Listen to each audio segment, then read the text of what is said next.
가방을 그대로 놔둔 채 다시 벤치로 가 앉았다.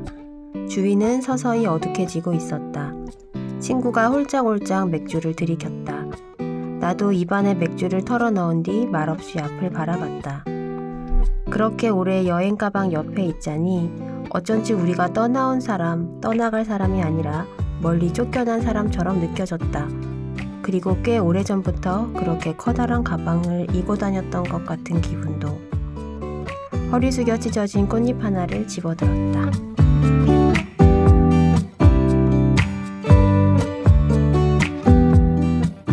어른과 아이 그 사이 어디쯤에서 고군분투하고 있을 우리들의 사춘기에 대해 책으로 이야기를 나누어 보는 우리가 사랑하는 사춘기 우사사 60번째 이야기를 지금부터 시작하겠습니다.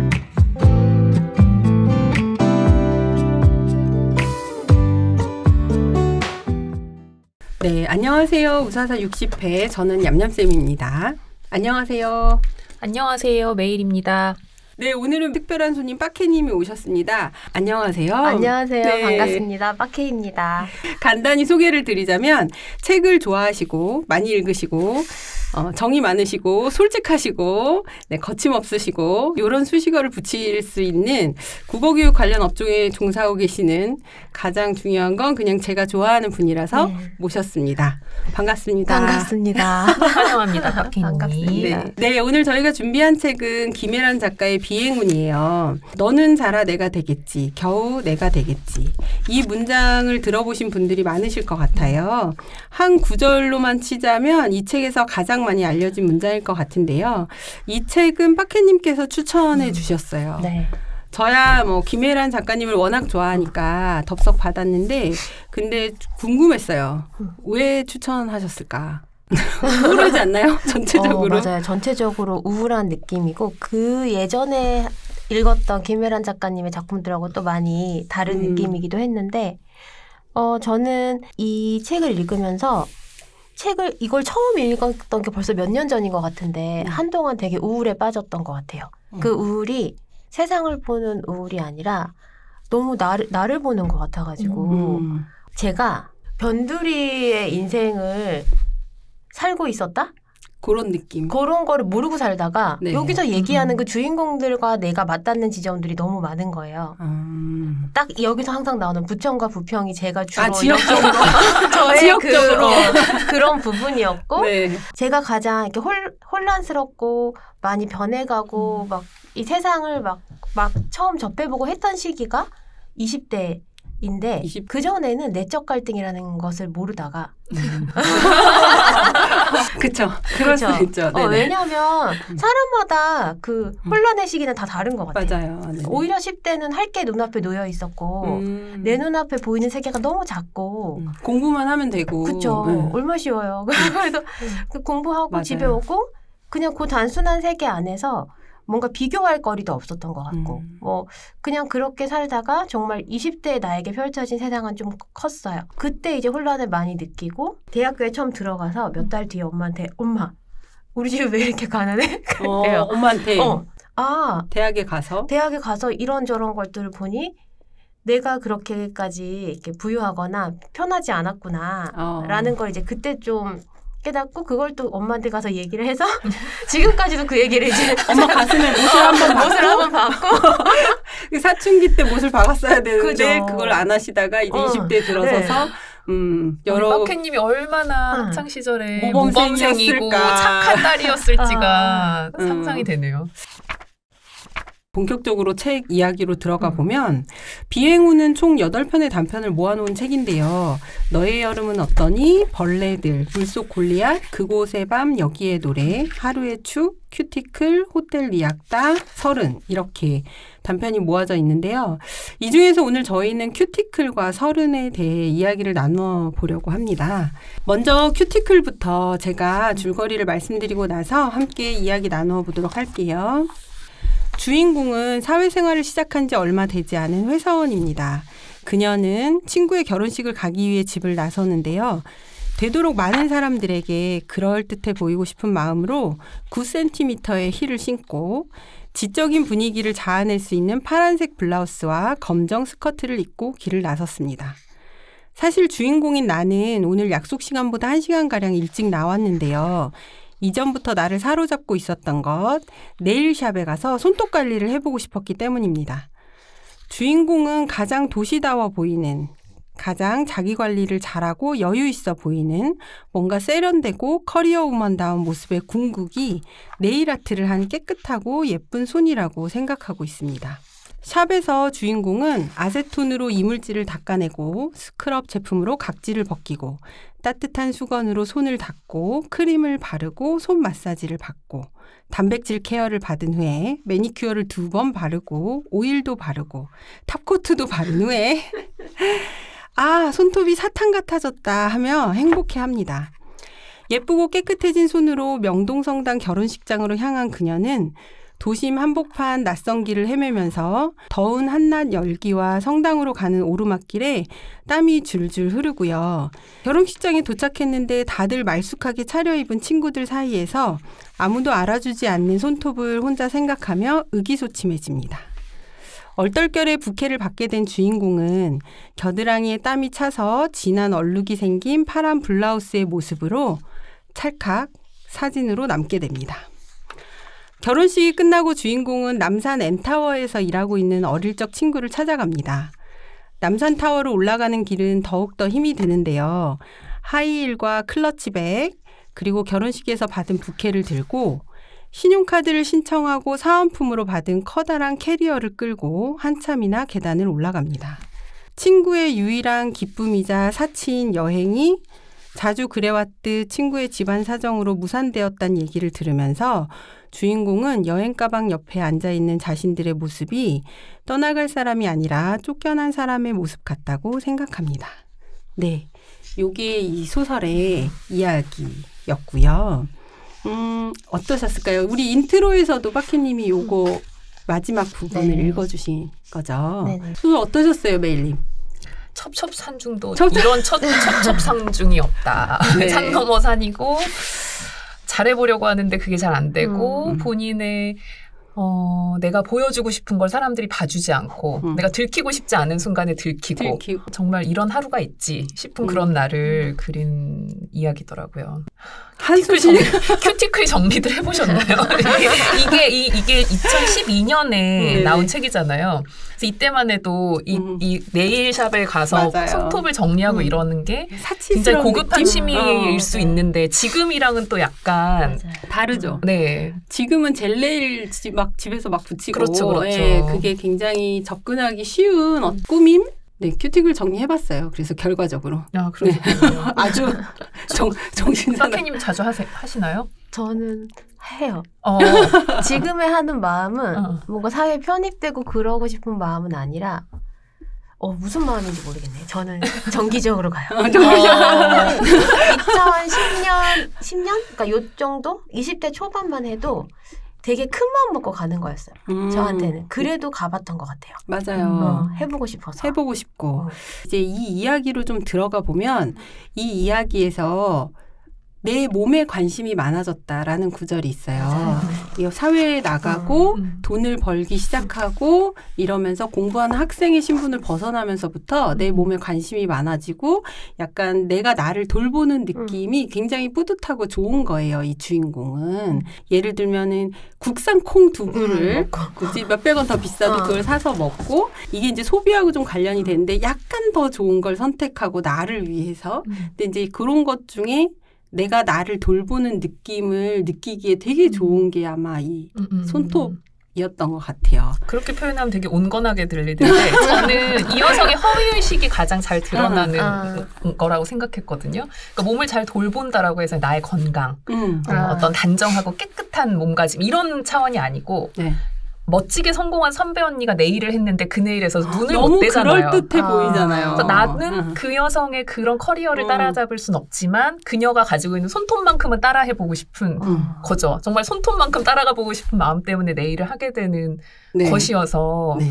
근데 그 맘때 20대 초중반 후반기에 가질 수 있는 허위의식이라고 생각해요. 그게 너무 많지 않아요? 그러니까 그걸 탓할 수도 없고 탓할 필요도 없고 누구나 다 그 시기에 겪는 가질 수 있는 그런 것들인데 어쨌거나 이 소설 자체는 그 20대 여성이 가지고 있는 그 허위의식 맞아요. 누구든 많든 적든 가지고 있는 그런 걸 진짜 잘 그려주면서 동시에 그 허위의식을 만끽하고 막 표현해보고 하면서 느끼는 그 자기가 느끼는 위기감 이런 게 같이 나타나서 너무 재밌었어요. 저는. 그리고 거기서 그럴 만한 경제적 여건은 사실 갖추기 어려운 시기잖아요. 그래서 여기서 표현이 소비에 있어서 나에게 딱 맞는 한 뼘이 없다. 라고 하는 표현이 나와요. 그러니까 반뼘 모자라거나 아니면 반뼘 초과가 되는 거예요. 내가 원하는 것들이.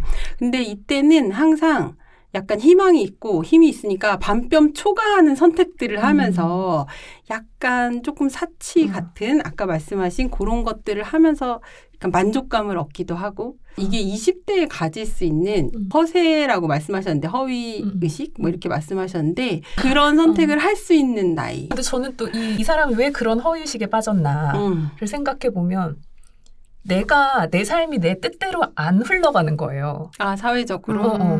내가 가고 싶은 자리, 네. 역할 이런 것들이 있는데 그게 흘러가지 않으면서 내 삶에 상실감이 생겨나고 나는 내가 되고 싶은 사람 내 주위에 있는 것만 같다고 생각되는 그런 종류의 사람들과 다르다는 걸 생각하면서 그 위기감을 이런 식의 이제 허위의식, 허세 같은 걸로 덮어보려고 한다는 거죠. 그래서 그걸 덮으려고 할수록 그 위기감과 이질감이 더 분명하게 드러나는 과정이 이 짧은 단편에 쭉 나오는 것 같아요. 이어서 얘기해 보면은, 그러니까 우리가 사회에 편입되는 것에 좀 이어질 수 있을 것 같아요. 우리가 사회에 처음 나가면 여기 주인공도 지금 이제 사회 초년생이잖아요. 사회와의 밀당이 시작되는 것 같아요. 아까 첩첩산중이라고 표현하셨는데 이 친구가 신고 있는 9cm의 하이힐이나 정말 불편하지만 옆구리에 끼고 멋있어 보이려고 갖고 나간 클러치백, 그다음에 부케, 그다음에 커다란 여행 가방 막 이거를 질질 끌고 들고 남산을 올라가는 장면들이 나오잖아요. 근데 요런 게 이제 이미지적으로 이 친구가 얼마나 힘겨운 어떤 걸음들을 지금 사회에서 걷고 있는가 이런 게 느껴지는데 이런 약간 사회와의 힘겨루기 그런 시기를 어떻게 지내신 것 같으세요? 저는 진짜 궁금해요. 메일님? 메일님 모르시는 분이시구나. 메일님도 20대에 그런 허세가 있었을지 그런 어려움이나 뭐 이런 게 그러니까 있으셨을지 정말 한 뼘 잘 보이고 싶은 마음에 다른 사람을 관찰하고 저것도 나 해봐야지. 사실 저는 그런 마음들을 많이 가졌었었는데 네네네. 왠지 메이님을 안 그러셨을 것 같아서 궁금해요. 전 당연히 있었을 거고 근데 잘 기억은 안 나요. 근데 저는 그거보다 더 앞섰던 게 뭐냐면 저걸 해야지가 아니라 저걸 하지 말아야지. 금기가 더 앞서는 사람이었어요. 저는 방어의식이 더 강했고 그래서 사람들을 유심히 관찰하죠. 당연히. 나랑 비슷한 사람들, 다른 사람들은 어떻게 사나. 뭘 해야지라기보다는 저런 건 하지 말아야겠다. 라는 걸 이제 쳐내는 방식이었던 것 같아요. 저는. 그 책에 보면 어느 순간 나는 더 이상 손톱에 대해 생각하고 있지 않았다. 나는 손톱에 사로잡혀 있었다. 맞아요. 라는 표현이 나오는데 그런 시기가 있죠. 사로잡혀 있는 것의 위험성도 우리가 또 이렇게 알 수 있어요. 근데 주로 메일님은 위험성을 감지하면서 이거는 근데 어떻게 그럴 수 있을까요? 20대부터 어떻게 그런 이건 약간 기질 같기도 해요. 맞아요. 궁금한 게 있어요. 이 친구가 손톱 손질을 하고 나서 네일 케어 하고 나서 그거를 보여주기 위해 굉장히 애쓰잖아요. 결혼식장에 가서 손으로 머리도 넘겨보고 근데 친구를 만나서는 숨기고 싶어 하죠. 저도 그 장면 되게 인상적이었어요. 왜 그랬을까요? 정말 지금 저도 그걸 어떻게 말할 수 있을까를 되게 많이 고민했는데 말로 지금 설명하기엔 너무 어렵지만 저도 똑같은 행동을 하는 것 같아요. 저는 이 친구가 있어서 이 주인공이 그래도 안심이 되는 측면이 있거든요. 진짜 상처받고 엄마의 마음이신데요. 너덜너덜해졌을 때 찾아가잖아요. 맞아. 꼴이 말이 아닌 상태에서 찾아가는데 그 친구가 사실은 처음에는 보고 되게 뜨악하고 안 반기는데 맞아. 그래도 마지막에는 이제 서로 투닥거리면서 다정한 듯 이야기는 안 하지만 서로 이해하고 그러면서 이제 같이 내려오는 그런 장면으로 끝이 나게 되는데 그 친구한테는 자기가 진짜를 보여줄 수 있는데 그 친구와는 진짜를 공유하는 사이인데 이 친구도 아는 거죠. 이 큐티클은 나의 가짜라는 걸. 그래도 마음을 나누고 또 진심을 나누고 이럴 수 있는 친구가 있으니까 이런 허위식들도 다 어느 순간에 정리되면서 좀 편안해지겠구나. 이런 위기감이나 이질감 같은 것들을 잘 소화할 수 있겠구나. 이런 기대를 하게 되더라고요. 저는. 어떻게 보면은 자기를 과시하지 않아도 되는 상대인 거죠. 근데 그게 굉장히 진심에서 우러나는 나의 찐친이기 때문일 수도 있고 자기가 생각하기에 나보다 만만해서. 지금은 조금 더 힘든 상황에 있는 그러니까 굳이 과시하지 않아도 되고 과시하는 게 미안할 수도 있는 그런 상대일 수도 있겠다는 생각이 들었어요. 조금은 더 솔직히 말하자면 우리가 경제적으로 끊임없이 내 속으로 비교하잖아요. 다른 사람들과. 근데 다른 사람들 앞에 나를 포장할 때는 내가 그래도 내가 지금 가지고 있는 것보다는 조금 더 있어 보이고 싶어 하는 게 모든 사람들의 마음인 것 같아요. 그 마음을 스스로 알기 때문에 자기가 생각하기에 자기보다 경제적으로 어려운 친구 앞에서는 이럴 때 이제 이 친구가 어떤 마음일지 왜냐하면 자기가 그 선배 언니를 봤을 때 또 다른 사람들을 봤을 때 느끼는 소외감 같은 것들이 있고 그게 내 친구가 똑같이 느낄 거라고 생각하겠죠. 그래서 그랬을 것 같기도 하고 이 친구의 유일한 사치는 여행이었는데 사실은 사치라고 하기에도 어려울 정도로 여행을 자주 못 가죠. 계획을 세웠다가 항상 경제적인 문제 때문에 파기가 되고 그래서 이번에도 여행이 무산되잖아요. 이 친구가 그러니까 이제 아마 더 부끄러웠겠죠. 그리고 또 하나 같이 얘기하고 싶었던 게 세계는 생각보다 썩기 쉬운 물질로 이루어져 있었다라는 구절이 나오는데 이게 굳이 이 소설에서 필요한가라는 맥락의 모습이에요. 제가 생각하기에는 이제 이 친구가 열심히 방을 닦아요. 세제로 깨끗이 닦고 싶어 하고 김혜란 소설의 이 비행운 전체적으로 보면은 장마비, 벌레, 약간 이런 음침함, 우울함 이런 색깔들이 전체적으로 단편에 많이 담겨져 있는데 요 큐티클이라는 것에서는 사실은 그렇게까지 우울하거나 음침한 분위기가 아닌데 이제 요런 문장이 나와요. 초반에. 저는 세계가 생각보다 썩기 쉬운 물질로 되어 있고 이 친구가 깨끗이 방을 닦고 하는 행동이 이 손톱 손질을 하는 그런 것이 묘하게 많이 연결이 되는 느낌이 들더라고요. 아주 안락하고 그런 공간이 아니지만 되게 애써서 그거를 우리의 좋은 공간을 꾸미려고 노력을 하잖아요.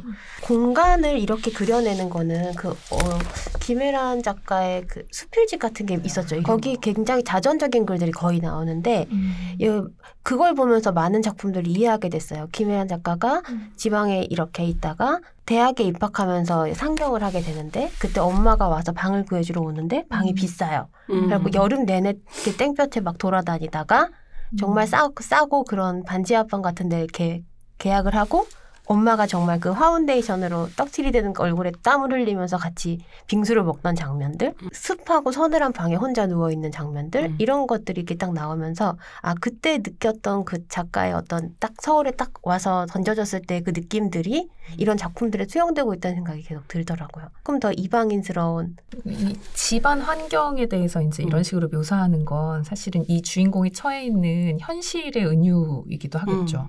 여기 뭐 벌레들이란 작품에서도 보면 신혼부부가 철거 직전에 어느 맞아요. 집에 들어가서 막 너무 고통스러워하는 장면이 나오잖아요. 네.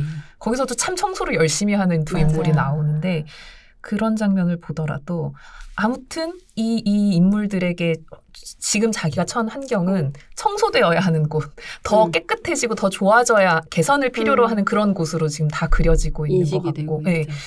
그런데 이 젊은 여성이 이 자기가 처한 현실 속에서 할 수 있는 건 계속 매일 청소하는 거. 근본적인 해결이 사실은 안 되고 매일매일 청소하는 것. 그리고 내가 건사할 수 있는 내 몸의 일부를 가꾸는 것. 이 정도일 뿐인 거죠. 그러니까 이제 근본적인 해결이 안 되니까 사실은 임시방편으로 계속 뭔가를 해나가게 되고 언발에 오줌을 넣어도 또 발이 얼게 되는 거고 그러다 보니까 약간 허망해지는 것 같아요. 이 사람의 생활 자체가. 네. 다음은 말씀하셨던 너는 자라 내가 되겠지, 겨우 내가 되겠지라는 문장이 나왔던 소설입니다. 30이고요. 먼저 내용을 간략히 말씀을 드릴게요. 주인공 수인은 지금 6번째 구한 자취방에 앉아서 10년 전 노량진 독서실에 앉아서 함께 생활하며 공부했던 성화 언니에게 답장을 쓰고 있습니다. 수인이보다 4살이 많았던 언니는 임용시험 준비 중이었고 뒷바라지하는 부모님에 대한 죄책감을 안고 졸린 눈을 비비며 공부하던 자신을 살뜰히 챙겨주던 언니였습니다.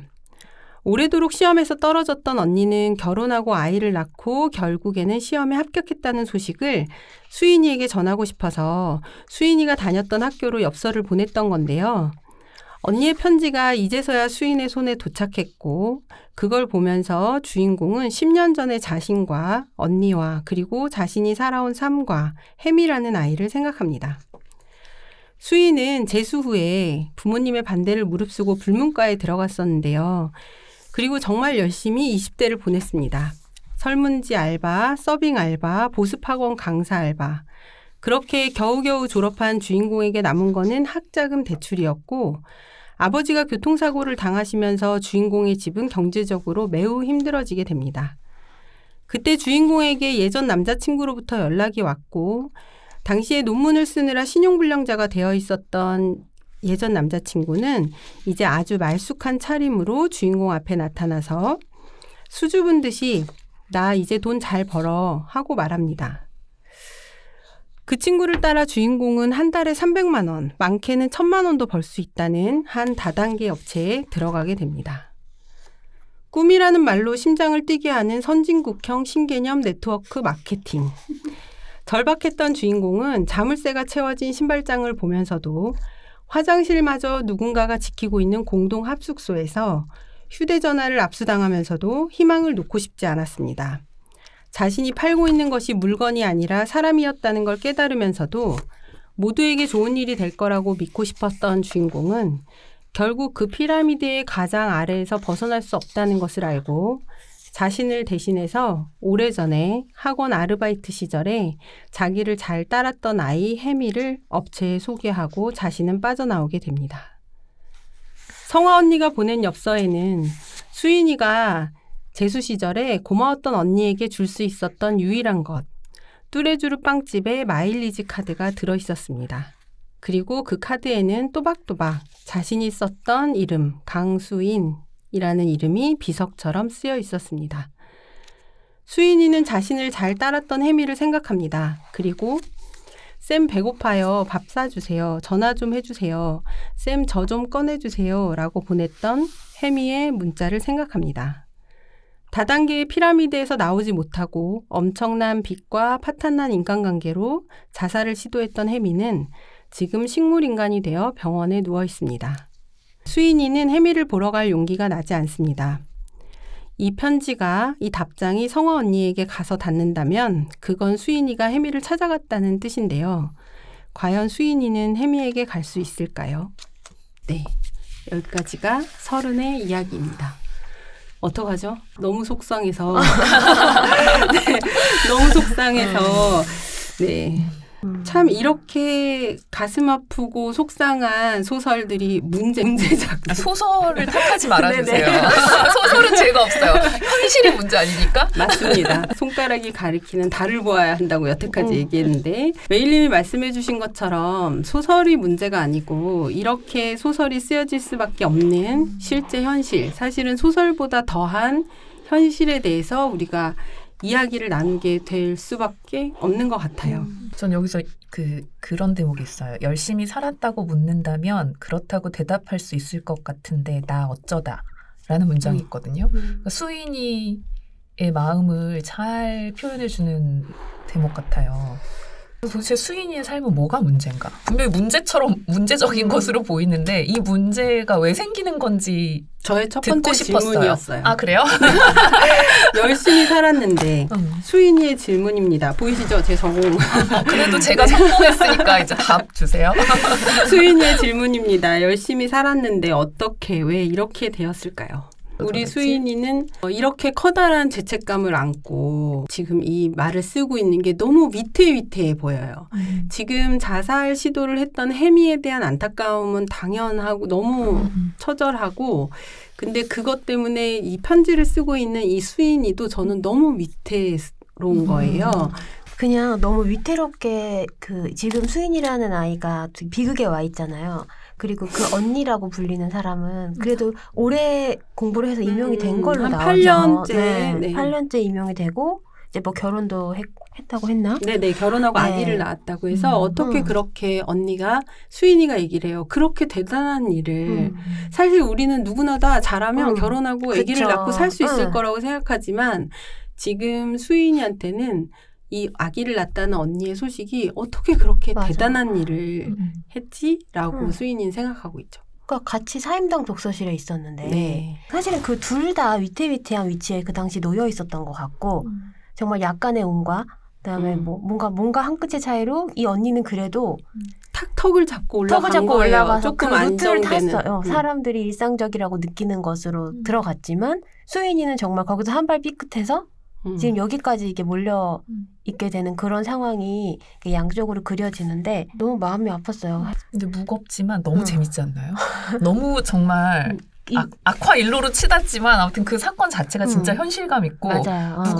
누구 뭐 다단계 한 번쯤 맞닥뜨려 보신 적 있잖아요. 그런 장면들도 그렇고 이제 계속 그러면서 이 수인이의 삶이 점점 이제 궁지로 몰려가는 상황이 진짜 점층적으로 쫙 그려지는데 저는 수인이가 이렇게 후회하는 상황까지 오게 된 건 굉장히 맹목적으로 자기 세계에 갇혀 있었기 때문이라고 생각하거든요. 그러니까 30의 수인이는 함께 공동체, 주위 사람을 살피지 못했어요. 공동체 속에서 내가 뭘 해야 되는지, 내가 이 사람과의 관계 속에서 뭘 해야 되는지, 뭘 하지 말아야 되는지 이런 것들을 충분히 고민하지 못했다고 생각하거든요. 근데 그걸 고민할 기회가 수인이에게 주어지지 않지 않았나요? 그건 알 수 없죠. 지금 수인이가 자기의 어떤 자기 고백적 편지를 통해서 말하고 있기 때문에 이 수인이가 보는 세계, 경험했던 세계만이 수인이의 입을 통해 말해지고 있어서 우리가 객관적인 판단이 어렵기는 하지만 제가 이런 얘기를 하는 게 뭐냐, 수인이를 탓하기 위해서가 아니라 물론 우리가 앞에 이제 그 큐티클에서 서도 얘기했지만 한 인간이 그 사회에서 온전히 정착하지 못하고 위기감을 느끼고 한다는 건 개인만의 문제가 아니라 사회가 져야 되는 책임도 있는 거죠. 그런데 이제 문제는 사회가 개인을 책임져 주는데 한계가 있고 현실적으로. 그럼 이 사회 속에서 내가 나를 지키기 위해서라도 뭘 해야 되는가. 그러니까 수인이처럼 선의를 가지고 자기 삶을 잘 꾸려나가려고 했지만 결국의 결과가 이렇게 모두에게 불행으로 다가오는 일을 막기 위해서 뭘 해야 되는가. 그런 고민을 던져주는 그런 작품이라는 생각이 들었어요. 메일님의 말씀에서 이게 수인이에게서 잘못의 원인을 찾고 탓하려는 것은 아니다라는 거를 생각하고 그 다음을 얘기하면 충분히 그런 지점에 대해서 우리가 얘기를 하고 한 발 더 나아갈 수 있을 것 같아요. 혜미를 거기에 밀어넣은 것은 실수라 치더라도 그걸 바로잡을 수 있는 순간들이 있었어요. 왜냐하면 혜미가 계속 SOS를 쳤으니까. 먹지도 못하고 자지도 못한다는 걸. 근데 그건마저도 외면했잖아요.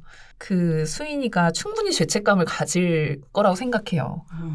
그 죄책감이 지금 너무 큰 거고 그 대가를 지금 스스로 받고 있는 거죠. 그렇죠. 그 죄책감으로, 그렇죠. 고통으로. 그게 없어지지 않죠. 어딘가 떠돌다 다시 자기에게로 돌아오는 건데. 이 사람이 자기를 바로 세우고 순간순간 신중한 선택을 하고 이런 것들을 못하잖아요.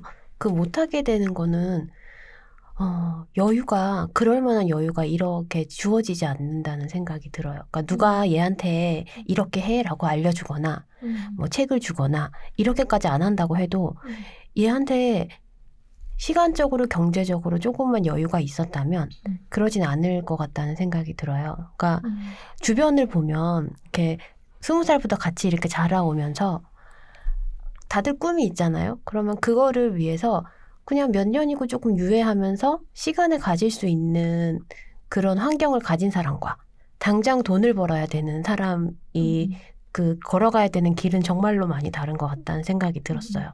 그래서 내가 몇 년 동안 고시 공부를 하고 싶어? 난 PD가 되고 싶어서 이런 공부를 좀 하고 싶고 나가서 뭘 좀 배우고 오고 싶어. 심지어 누가 그 경제적 지원을 해주면 더 좋지만 안 해주더라도 얘가 그렇게 유예적인 시간을 보낼 수 있는 것이 허락되는 정도만 돼도 충분히 나은데 지금 여기서 수인이는 그게 계속 쫓기고 있다는 생각이 들었어요. 내가 부모님을 위해서 뭐 이렇게 해서 대학을 가야 되고 취직을 해야 되고 돈을 벌어야 되고 그 모든 순간이 생각하고 선택한다기보다는 그냥 막 떠밀려 가고 하루하루를 그냥 이겨내고 있다는 생각? 그러니까 얘가 더 나은 사람이 되고 더 나은 선택을 하고 할 수 있는 기회가 없는 거죠. 그러다가 이제 수렁에 빠지게 되고 이런 악순환이 반복되는 그런 모습들이 우리 주변에 정말 많을 것 같다는 생각이 들어요. 저는 이제 저에게 이걸 읽으면서 조금 다행이다 했던 건 그 편지에서 지금 선 자리가 위태롭고 아찔해도 징검다리 사이의 간격이 너무 멀어도 한 발 한 발 제가 발 디딜 자리가 미사일처럼 커다랗게 보였으면 좋겠다.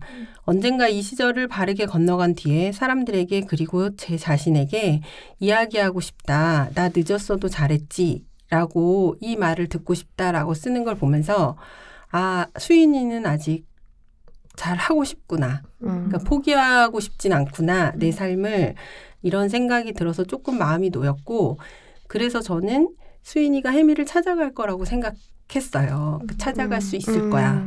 이 마음이 있으면 늦었어도 혜미를 찾아갈 거고 많이 늦었어도 어떻게든 자기 자신을 바로 잡을 거라고 생각을 했는데 말씀하신 대로 이게 뭐 개인만 어떻게 노력한다고 되는 것도 아니고 또 개개인마다 경험의 세계는 너무 다르고 중요한 건 여기서 또 혜미가 이 생각을 다 하게 된 이유가 자기의 이름을 자기가 썼던 10년 전에 그 강수인이라는 걸 보면서 이게 시작되잖아요. 자기의 삶을 돌아보는 게 이런 계기가 온 것도 어쩌면 저는 좀 다행이다. 그래서 누군가에게는 다 이런 계기들이 오기를 약간 기도하는 마음이었던 것 같아요. 수인의 삶을 응원하는 것과 별개로 이 소설에 이제 다양한 단편이 있는데 그 되게 재밌는 인물들이 많아요. 저는 용대랑 기옥이가 되게 좋았는데 너무 좋았어요. 저는 지금 여기선 다루지 않고 있는 소설인데 아니 네. 근데 그 용대나 기옥이랑 수인이가 공통점이 있다. 묘하게 다 이기적이에요. 묘하게. 그 기옥이란 인물도 하루의 축이라는 작품에 나오는데 그 본인은 공항에서 노동을 한 청소 노동자예요. 아들은 감방에 들어가 있고. 근데 추석을 앞두고 뭘 하냐면 이 사람이 집안을 역시 딱 청소하고 맛있는 음식을 해요. 왜 음식을 하냐? 추석이니까 이웃 사람들에게 음식 냄새 좀 풍겨보고 싶어서. 음식을 하고 음식을 나눠 먹고 싶어서 하는 게 아니고 내가 추석이니까 음식을 해라는 걸 알리고 싶어서 해요. 이 사람이 어떤 장면에서 충격을 받냐면 기다리던 아들에게 편지가 왔는데 그 편지에 뭐라고 써졌냐면 엄마의 안 보고 인사하고 아무것도 없이 엄마 사식 좀 이라고 써진 편지를 봤거든요. 그걸 보고 충격을 받는데 저는 그 모습을 보고 충격을 받는 기옥이가 더 재밌는 거예요. 그냥 본인은 본인 생각만 했어요. 추석을 맞아. 어떻게 풍요롭게 따뜻하게 지낼지 언제 아들이 나에게 따뜻하게 안부를 물어올지만 생각했지 내가 아들을 살필 것, 내가 이웃을 살필 것에 대해서 고민하지 않더라고요. 용대라는 인물도 그곳의 밤 여기에 노래라는 작품에 나오는데 길 가다 그냥 만날 것 같은 K 삼촌이에요. 그냥. 근데 참 선량하고 네. 순박하고 우직한 인물이지만 주위 사람들에게 굉장히 불쾌감을 주는 사람으로 등장하거든요. 자기 편할 대로 자기 익숙한 방식대로만 하니까. 이 수인이도 악의는 없었지만 결과적으로 그런 행동이 나타났다면 우리가 이런 얘기 언제 했던 것 같아요. 철학자와 늑대에서 했던 것 같아요. 결과로서만 그 행동의 옳고 그름을 말할 수 있다라고 누군가 주장하는 사람이 있다면 수인의 행동은 나쁜 행동이 되는 거죠. 그런 경계를 저부터도 사실은 해야 된다는 생각이 들어요. 스스로를 경계할 때 메일님이 초반에 그랬잖아요. 나는 저걸 하지 말아야지. 나는 저렇게 하지 말아야지로 지금 평생을 살아오신 분이기 때문에 수인이처럼 이렇게 하지 말아야지. 네. 그런가 봅니다. 자, 일관성 있네요. 일관성 있게. 지금 빠케님은 그 개인에게 탓하는 게 너무 가슴 아프신 거잖아요. 그렇다고 또 막 사회에 대한 분노 이런 건 아니에요. 그냥 가슴이 아플 뿐이야.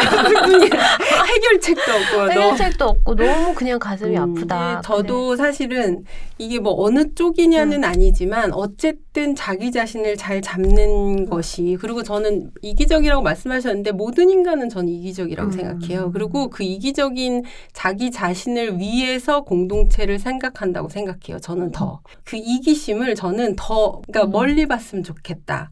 사람이 정말 나의 행복을 원한다면 내가 속한 사회, 내가 속한 가정 이게 제대로 되지 않으면 내가 행복하지 않다는 것까지 깨달았으면 좋겠다. 그래서 큐티클도 그렇고 서른도 그렇고 어떻게 보면 김혜란 작가 치고는 약간 고루한 대비이기는 할 수 있겠지만 큐티클에서도 그 친구를 짝꿍으로 내세우잖아요.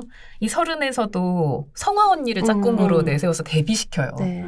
성화 언니도 8년 동안 책상에 앉아서 그 얼마나 괴로운 일입니까? 그 시험을 준비하면서 결국에는 그런데 자기가 원하는 방식으로 삶을 꾸려나가는 인물을 보여주고 큐티클에서의 그 친구도 사실은 고단한 알바를 계속하고 가고 싶은 여행도 못 가지만 그래도 자기 자신에게 정직한 삶을 살고 있는 편인 것 같거든요.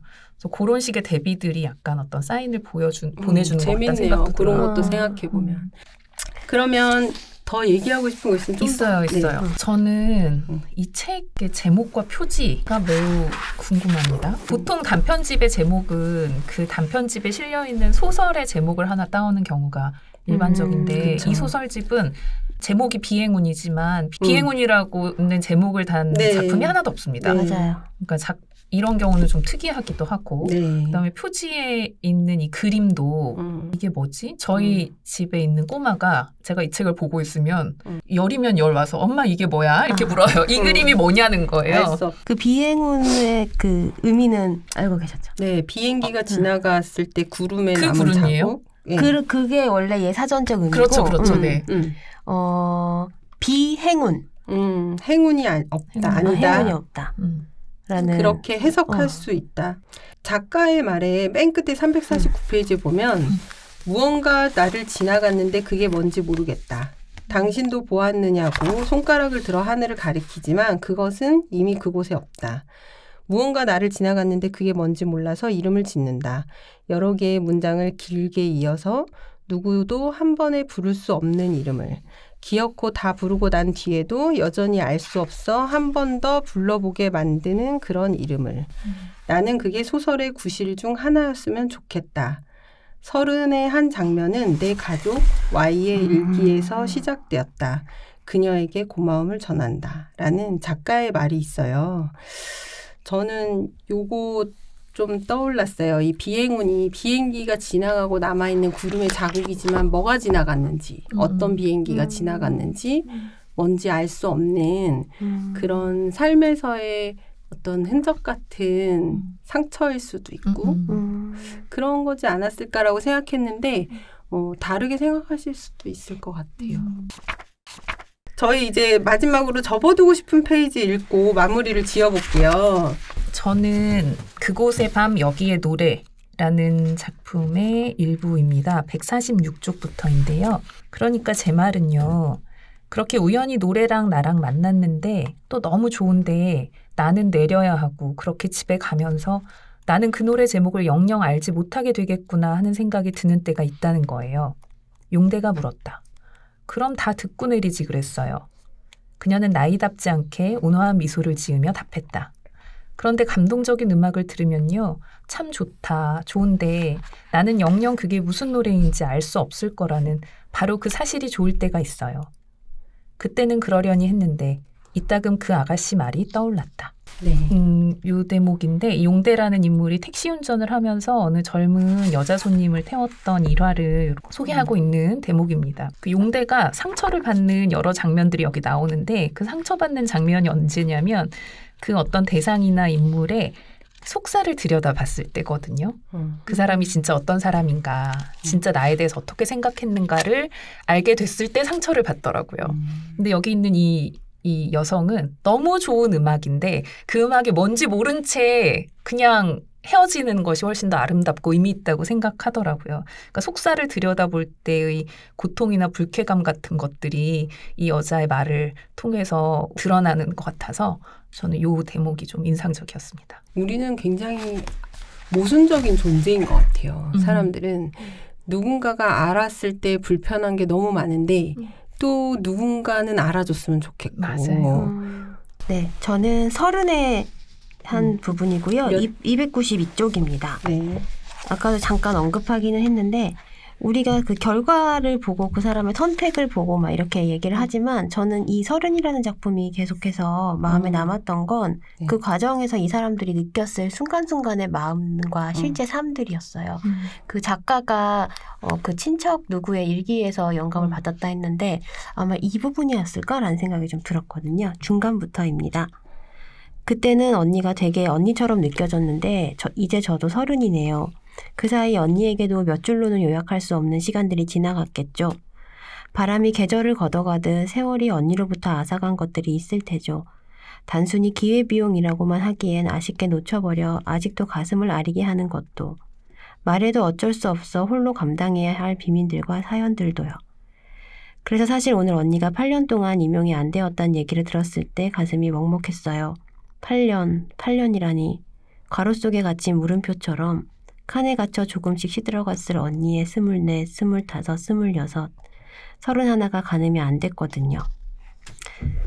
합격자 발표를 기다리는 동안 마음속에 생기는 온갖 기대와 암시, 긴장과 비관에 대해서라면 저도 꽤 아는데 자식 노릇, 애인 노릇, 온갖 도리들을 밀어오다 잃게 된 관계들에 대해서도 전혀 모르는 바는 아닌데 좁고 캄캄한 칸에서 오답 속에 고개를 묻은 채 혼자 나이 먹어갔을 언니의 청춘을 생각하니 마음이 아팠어요. 네, 이 부분입니다. 그래서 그냥 그 순간순간을 좀 확대해서 보여줬던 것 같아요. 그들이 그 공간 속에서 겪었을 마음과 그 사이에 변해갔을 시간들과 이런 것들이 되게 많이 와닿았어요. 우리가 빛의 속도로 갈 수 없다면에 그 감정의 물성 해가지고 그 우울체라는 걸 만들었을 때 사람들이 그거를 되게 만져보고 싶어하고 그거를 이렇게 쓰다듬어 보고 싶어한다라고 했던 그 이야기가 생각이 나는데 이 책이 그 우울체 느낌인 것 같아요. 그래서 이거를 정말 말씀하셨듯이 확대해서 그걸 정말 만지듯 느끼듯 정말 눈앞에 딱 펼쳐서 보여주잖아요. 그 감정 자체가 완전히 느껴져서 어쩌면 그렇게 했을 때 우리가 되게 위로받는 측면이 있는 거예요. 내 삶에 대해서도. 말씀하신 부분도 많이 와 닿고요. 마지막에 30이라는 소설은 수인이가 성화 언니에게 답장을 쓰는 형식으로 누군가에게 이야기를 하는 편지글의 형식으로 서술이 되고 있는데요. 읽으면서 저는 마치 누군가한테 제 말 좀 들어주세요 하는 그런 느낌을 많이 받았어요. 우리가 어쨌든 같이 살고 있는 이 세상에서 필요한 건 그런 걸지도 모른다. 절실한 현실을 개개인이 구제해 주거나 할 수는 없지만 너무 서럽고 힘들어도 마지막에 놓지 않게 해줄 수는 있다. 그러니까 이 편지 쓸 성화 언니가 있는 거잖아요. 같이 앉아 있어 주거나 밥을 먹는 것, 안부를 물을 누군가가 있는 것, 엎드려서 졸고 있는 등에 옷을 덮어주는 것. 예전에 미생이라는 드라마에서 오가장이 장그래한테 술에 취한 상태였지만 우리 애라고 부르거든요. 그걸 장그래가 집에 와서 계속 생각해요. 우리라고 말해주는 조금 더 먼저 산 사람들의 따뜻한 나이든 손길이 우리 청춘들을 향해 있었으면 좋겠다라는 생각을 하며 이 책을 읽었습니다. 오늘 비행우는 여기서 마치고요. 우사사는 유튜브와 팟빵에서 콘텐츠를 공유하고 있습니다. 구독과 공유 많이 부탁드리며 인사드리겠습니다. 감사합니다. 감사합니다.